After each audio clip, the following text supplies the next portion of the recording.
ఈరోజు టేస్టీగా పొంగనాలు ఎలా వేసుకోవాలో చూపిస్తాను. ముందుగా కొంచెం శనగపప్పు నానబెట్టుకోవాలి.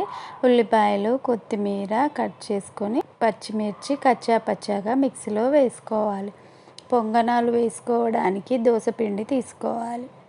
తర్వాత స్టవ్ పైన ప్యాన్ పెట్టుకొని కొంచెం ఆయిల్ వేసి ఆవాలు, జీలకర్ర వేసుకొని అవి కొంచెం వేగుతున్నప్పుడు ఉల్లిపాయలు వేసుకొని కొంచెం వేగనివ్వాలి. తర్వాత కచ్చా పచ్చాగా దంచిన పచ్చిమిర్చి, శనగపప్పు వేసుకోవాలి. పచ్చిమిర్చి సన్నగా కూడా కట్ చేసుకోవచ్చు. పిల్లలు తినరు కాబట్టి నేను కచ్చా పచ్చాగా వేసుకున్నాను. ఉల్లిపాయలు, పచ్చిమిర్చి, శనగపప్పు వేగుతున్నప్పుడు అల్లం వెల్లుల్లి పేస్ట్ వేసుకోవాలి. ఇది మీ ఆప్షనల్, మీ ఇష్టం ఉంటే వేసుకోవచ్చు, లేకపోతే లేదు.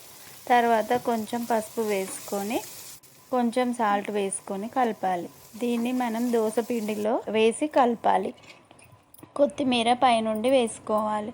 ఇందులో క్యారెట్ తురుము కూడా వేసుకుంటే బాగుంటుంది. తర్వాత పొంగనాల ప్యాన్ పెట్టుకొని కొంచెం వేడయ్యాక వీడియోలో చూపిస్తున్నట్టు అన్ని గుంతల్లో 1 టీ స్పూన్ ఆయిల్ వేసుకొని కొంచెం ఇలా ఆయిల్ స్ప్రెడ్ చేయాలి. తర్వాత వీడియోలో చూపిస్తున్నట్టు పిండి వేసుకోవాలి. కొద్దిసేపు మూత పెట్టుకొని స్టవ్ మీడియంగా పెట్టుకోవాలి. కొంచెం పొంగనాలు పొంగుతున్నప్పుడు మూత తీసి ఇంకో సైడ్ కూడా పొంగనాలు తిప్పాలి. అంతే, టేస్టీగా ఉండే పొంగనాలు రెడీ. చూడండి, లోపల పప్పులతో పొంగనాలు ఎంత బాగా వచ్చాయి. ఇవి పల్లీ చట్నీతో కానీ, టమాటా చట్నీతో కానీ టిఫిన్కి చాలా బాగుంటాయి. వీడియో నచ్చితే please like, share and subscribe చేయండి.